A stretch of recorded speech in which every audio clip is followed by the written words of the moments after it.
Hey guys, what's going on? It's Sadarshi. Welcome back to my channel. In last week's video, I talked about placenta encapsulation and how I consume my placenta after the birth of my son. And in today's video, I want to talk about my birth plan.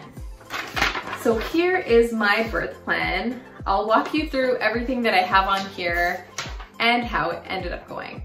A birth plan is basically how you want your labor and delivery to go.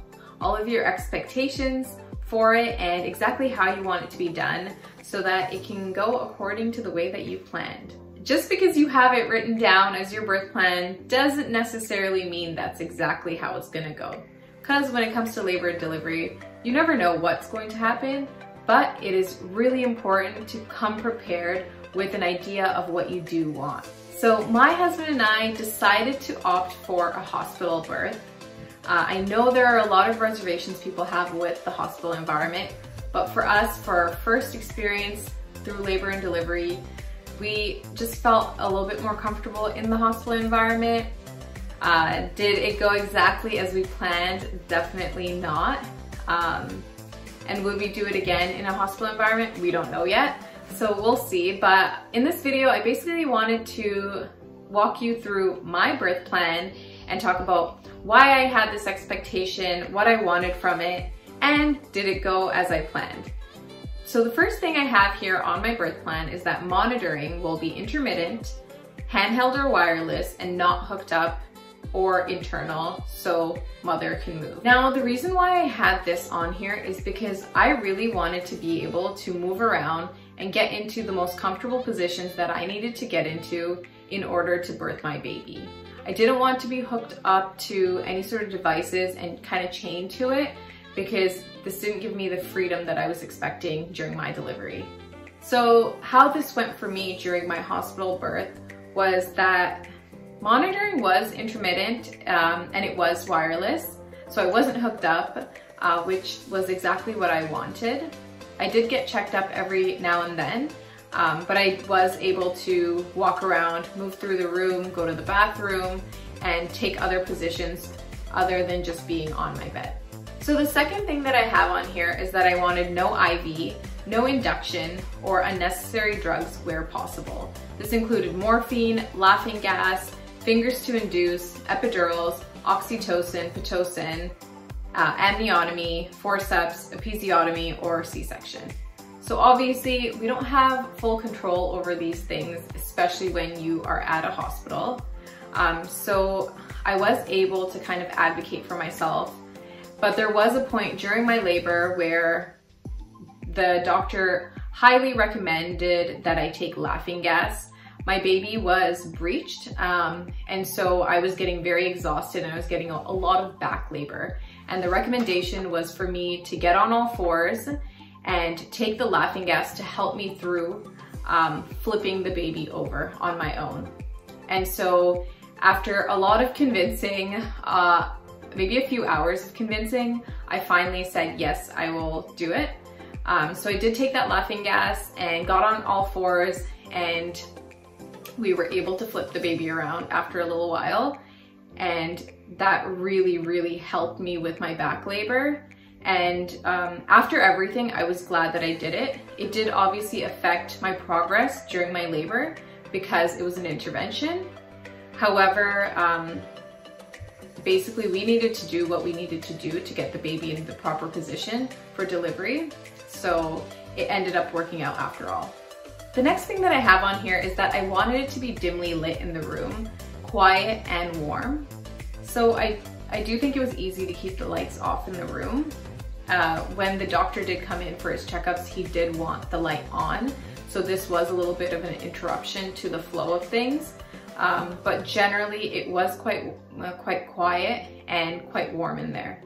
So I would say we achieved this for the most part. So the next thing that's on here is that I requested a jacuzzi room if possible, and we didn't get this.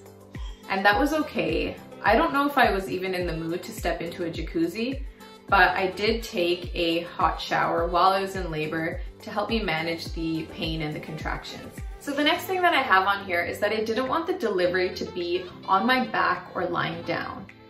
Now the reason I didn't want this is because this is not the most effective position you can be in to give birth. When you're on your back, you're not using gravity to your advantage to get the baby out. So I really didn't want this. However, what ended up happening in my birthing experience is that we tried all sorts of positions for the first 2 hours of pushing. When we got to that part, there was a total of 3 hours of pushing. So for that last hour of pushing, there was a bit of a threat of if you don't get on your back and if we don't do guided pushing, then we're gonna take forceps and get this baby out, or we're gonna give you Pitocin and get this baby out. So I definitely didn't want that. So I got on my back and I did as I was told, and we delivered the baby. Actually, I delivered the baby on my back. So that definitely didn't go as I was planned. And I have a feeling that I had a lot more tearing because of this. So if I would do it again, would I advocate for myself a little bit more? Definitely. The next thing on here is that the baby and the placenta will birth themselves without touching, agitation, interference, fingering, prodding, rotating, repositioning, and pulling. So I did talk about how I had to get the baby out of a breech position. So that relates to kind of this expectation that I had.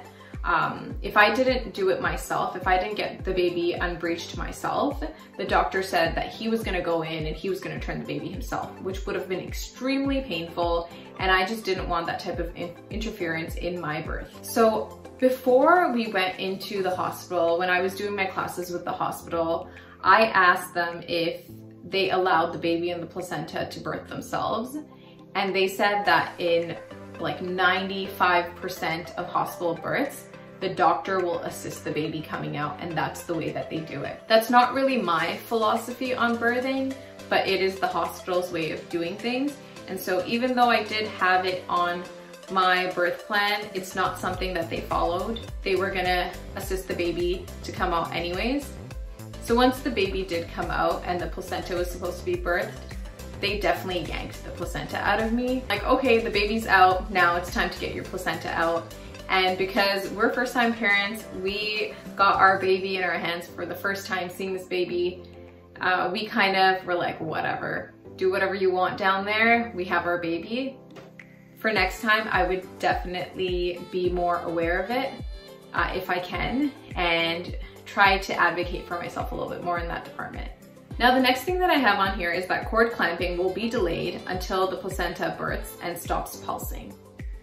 So my doctor also did not want to do that. He said that there's no benefits to doing this, but because the placenta was basically taken out right after the birth of the baby, the cord was clamped pretty much right after, so there wasn't really much of a delay because those two things happened simultaneously. Next on here, I talked about different kind of shots that the baby gets upon birth. So I originally did not want the baby to receive the vitamin K shot or the erythromycin eye drops or any birth time vaccines. In my opinion, I just think the baby is too small and fresh and new to this world to receive such a jarring experience right off the bat. So these are things that I would consider later on, but for now, I did not really want that to be happening right after the birth. So I did change my mind about the vitamin K shot, and because there's a likelihood for blood clotting to happen after birth, I did go ahead with the vitamin K shot, but I did decline the erythromycin eye drops or any birth time vaccines. The hospital was fine with that. They basically went with the flow and did as I requested. My next expectation was that the baby and the vernix, which is the outer layer of the baby, when it comes out of the mother, will not be washed and the baby's hands to stay wet. So the hospital that I went to actually has a rule that they don't give the baby a shower while the baby's at the hospital, and the parents can go and do that at home. So that was great. It went exactly as planned and the baby was not washed after he was birthed. The next thing on here is that the baby will be given to mother immediately without unnecessary interventions for 3 hours. So the Apgar test, the weighing, etc. could be done on the mother's chest, and an undisturbed 1 golden hour in dim light and quiet for mother and baby immediately after birth. I just think that if a baby is coming out into this world after 9 months of being inside this dark water chamber, comes out into the world finally, the last thing it wants is to be separated from its mother who it's been with for the last 9 months, and to be picked and prodded by strangers who they've never been able to hear or smell or touch before. That golden hour is basically the first hour after birth, the first hour of life. And it's so important for the baby to be with its mom, to be on mom's chest, to feel the warmth of mom, to smell mom, to feel that comfort of mother. Like, I'm born, but I'm safe because I'm with my mom, and my mom is who I know. Of course, your birth has to go according to plan for the baby to be able to be with the mother. Sometimes there are things that happen and the baby does need to be taken away for emergency purposes. With our baby, we did have to take him into the NICU after he was birthed, but we did have several hours with him first before they made the decision to take him into the NICU. So we were able to get our golden hour and it was undisturbed. The last thing that I have on here is that we will be having the placenta picked up for encapsulation. So my last video that I did last week was about the process of encapsulating the placenta, because I did consume the placenta after the birth of my son. This is really important because the placenta could be discarded after birth. So if you do want to keep the placenta, make sure that you include this in your birth plan. And that went as planned for us because both the nurse and my birthing partner knew that the placenta was being kept, and that was dealt with fabulously while I was busy with the baby.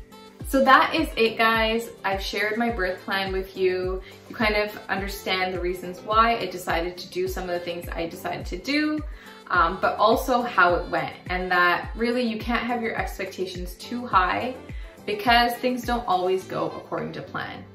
But it is really important to do your research and figure out what you do want during your birth and what you don't want, because you'll have more power to advocate for yourself. And that is so important, rather than leaving our fate in someone else's hands.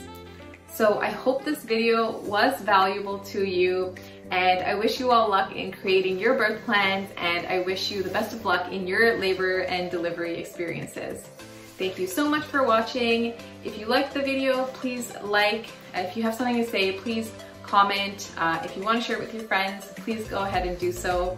And don't forget to subscribe.